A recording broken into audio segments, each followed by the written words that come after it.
Okay, good evening. I'm going to do a presentation on how to prepare for a debate. So the first thing I'll say is that pretend that you're in a situation where you've signed up for a debate topic, that you know the topic, you know what side you're on, and it's happening in a couple weeks or a few weeks. So the first thing you want to do is you want to give yourself lots of time to ponder and grapple with the topic before you just dive straight into Google and start looking things up. So give it a moment, reflect upon it, just let the concepts roll around in your head. And you never know what might occur to you while you're thinking about seemingly unrelated things. So you never know where some connections of wisdom are going to come from. When you do start your research, learn about the reality of the current situation, what it's like on the ground here today.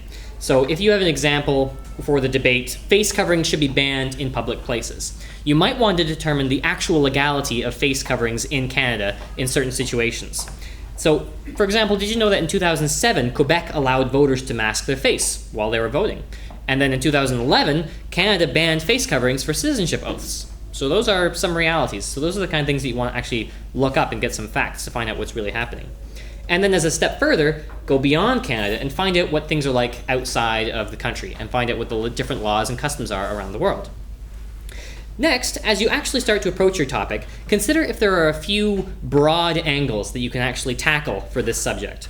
Does the resolution have any impacts which are sociological, political, logical or practical, environmental, economical, legal, ethical, or moral, to name a few?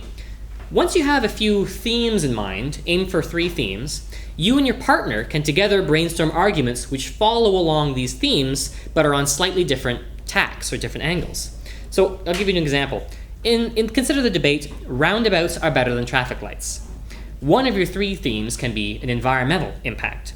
And from this one theme of environmental, you can actually have lots of arguments that come out of that. So, for example, the Prime Minister could say that roundabouts don't consume electricity, so therefore the energy would be saved, and then any pollution-generating power generators would be reduced, so you're lowering your carbon footprint.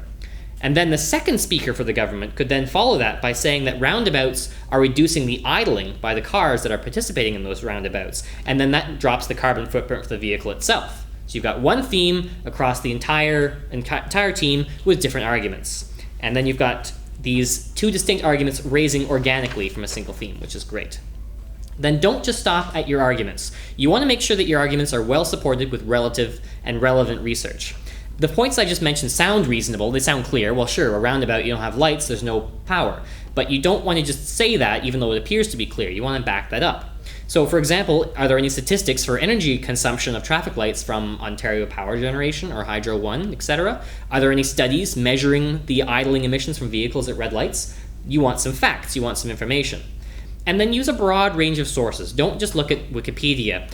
Can you find articles from recognizable news sources around the world? Can you find studies from reputable journals that are coming from official statistics from government sources like Statistics Canada? Those are hard facts, and they really add credence to your case. And finally, there must be a clear and logical link between your content, your source, and your argument. So you can't just say something and then say, oh, and this is backed up by time. You have to actually have a reasonable link. And finally, when you're in the middle of doing your research, take a look at the points which support the opposing side. So think about what the opposition is going to come up with. And then don't just use those counterpoints as your entire argument. Don't just debate against what you think the opposition is going to say before they even say it. But be mindful of what the other side has so that you can kind of do a little bit of research, do a little bit of thinking about what they might surprise you with, and then you can have that all kind of ready in your back pocket for when it comes to rebuttal and refutation time. So don't just do straw man fallacy. Don't argue against something that hasn't been said yet. So, for example, for the debate, dogs are better than cats, consider reasons why cats would be good companions, and then consider if there's any flaws in the logical reasoning around those arguments, just to be ready for them. Just have these ideas handy. The last thing I'll say about things that you want to prepare for is see if you can find any fun quotes or any puns or jokes that you want to add in for some style points. So prepare, see if there's anything that's clever, and it's something that can make your presentation more memorable. And it also comes back to what makes you unique when you're presenting behind the stage. So these are the members that are here tonight, each person has their own style that they've developed here over the years. So you want to start developing your own style and see how you want to prepare for that. So that comes over time. And I've kind of tricked you while walking you through this presentation to talk about the adjudication scorecard, which is actually how we judge and how we score our debates. So first we talk about argument, and I'll read the right-hand side, which is for a perfect score. So for arguments, all of your arguments are very persuasive and relevant. For content, you've got compelling evidence for all arguments. For your rebuttal and refutation, you've got devastating and gripping rebuttals, which is great if you've prepared for them.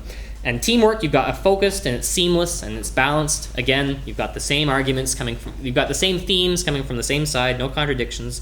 And finally, for style and rhetoric, it's perfectly compelling and entertaining. So those are all of the tools I can give you to put together a perfect debate. Thank you.